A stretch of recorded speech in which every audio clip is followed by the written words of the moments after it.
Hey guys, shooting for fun here. Hey, the video we're gonna do today is on this little guy right here. We're gonna put some lamp on here, and this is our Kel Tec PF9. And you see there, we got there's a little belt clip on there. So this is a chamber in the 9mm. Uh, this is considered one of the flattest and lightweight of the 9mm. If you can kind of look at it there, it's pretty thin. It's about just a hair over 3/4 of an inch wide. It's only 12 ounces, a little over 12 ounces. It's got a 3.1-inch barrel. Comes with a 7-round mag. It has the slide release there, and it's got a little takedown pin there that comes out when you take it down. And then we have our mag release button right there. And it does work great. Okay. Now we've already got our weapon cleared here, but we'll double check our chamber there, make sure it's empty, so our gun is cleared and safe. Now this guy, it's a steel frame, or a steel slide, steel barrel. It's got an aluminum insert frame, and then of course the outside grip here is polymer. Very lightweight, very thin, easy, great gun for concealed carry because it is so thin and flat. The slides, they come 3 different slides. They come with the standard slide, flat on the bottom. They come with this slide, which is the pinky extension. And then they do offer a 1+ magazine extension that allows you to have an 8-round mag instead of a 7. But if you notice on here, and I've got fairly kind of small hands, it's pretty much a 2-finger grip there. If you notice, my pinky finger is up underneath of the gun there. You can, if you kind of go up on the trigger guard there a little bit, you can get 3 fingers on it, but it's kind of tight. Okay. So about a 2-finger grip there, even with that, but it's still it's a good good little fit there. It is a you can see the hammer moving there. It is a hammer fired gun. It is a double action only, even when the chamber is locked there. It's a double action trigger there. And it's not a bad little trigger there. You can see the back of it moving pretty easy. It's about a 5-pound trigger pull, which is not bad for double action only. And let's take it apart there, and we'll do a little cleaning on it there to take our mag out.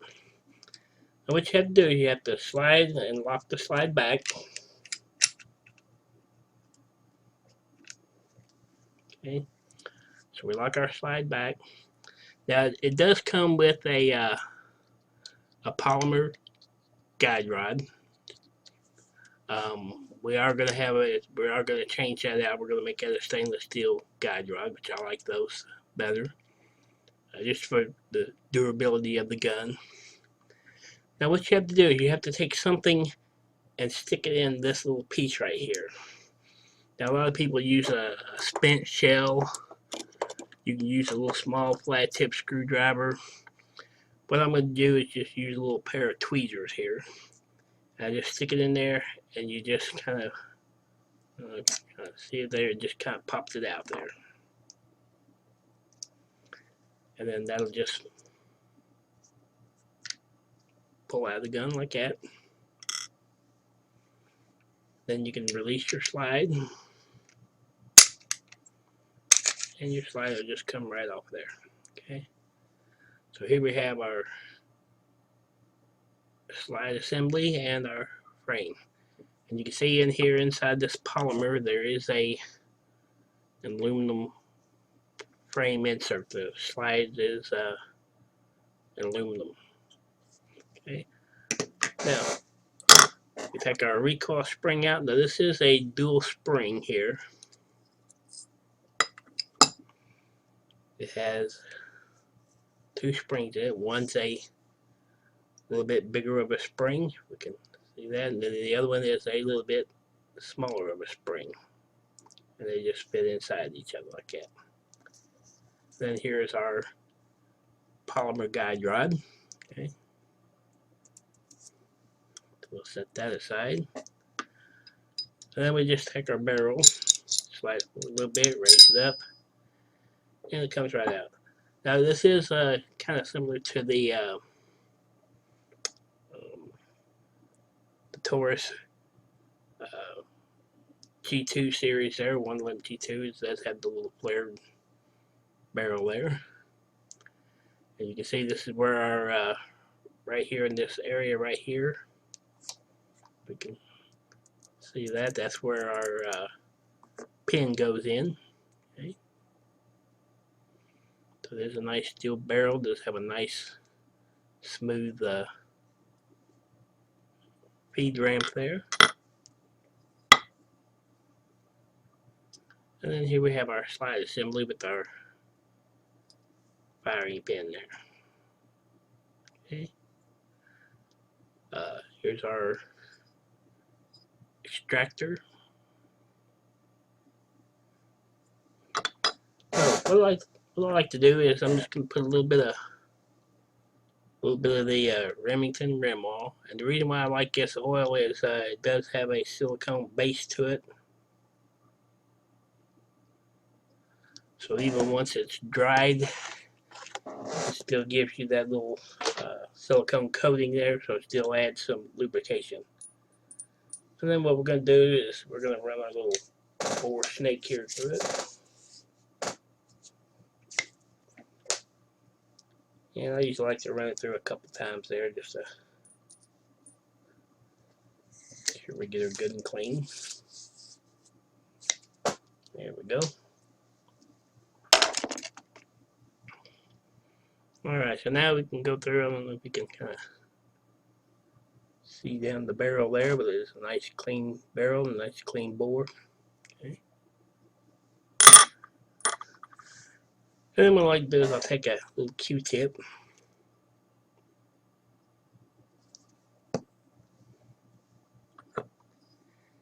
And we'll clean inside of this slide rail here. On the back where the firing pin is, and we'll clean all up into where the little guide slots on each side are.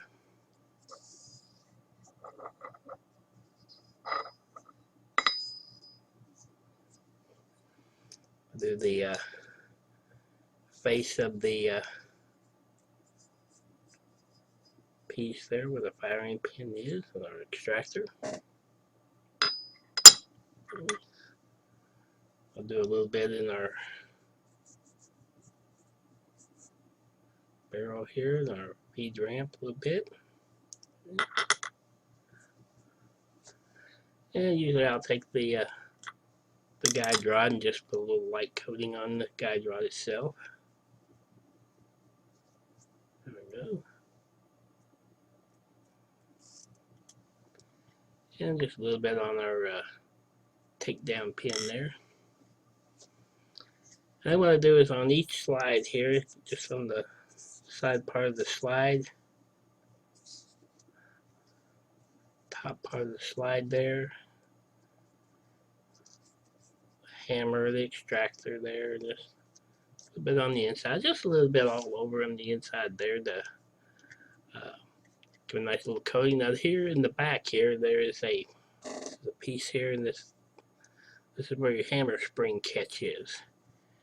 I don't know if we can get a light in there close enough. See, there's our hammer spring inside of there. So usually I'll just put a little bit just on that hammer spring there. Okay. Then when we go back to assemble it, take our barrel, drop it in, take our guide rod assembly,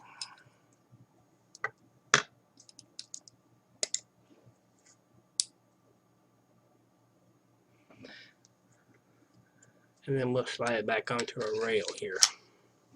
Okay.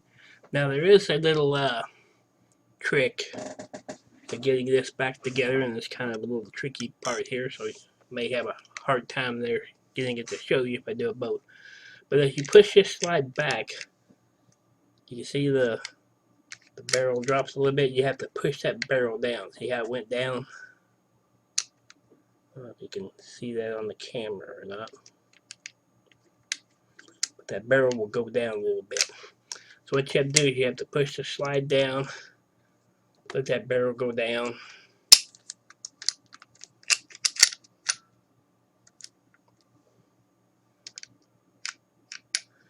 and you lock that slide back. Okay. Then you can put your pin back in and you push on it. And I don't know if you heard that, I'll pop it out a little loose again. And you pop that in. You hear a little click where it snaps in. Okay. And then you can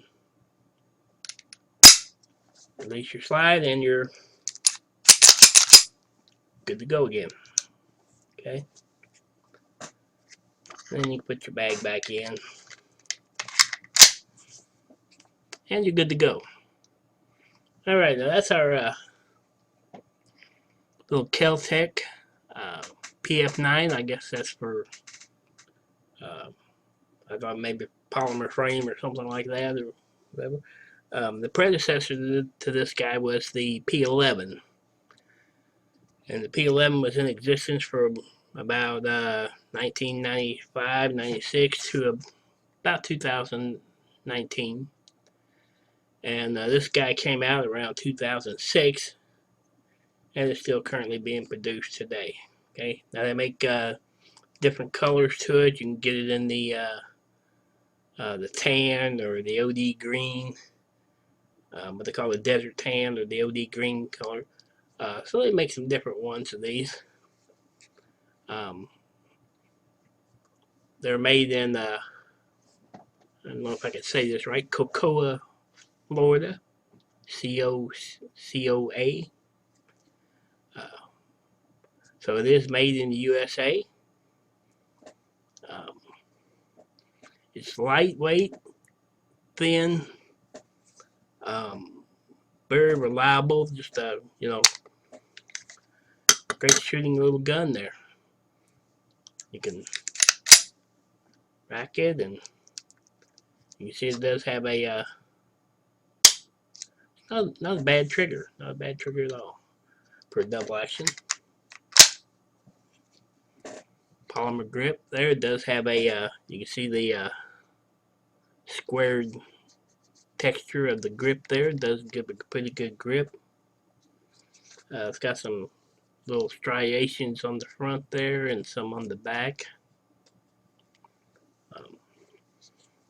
All in all, you see it's a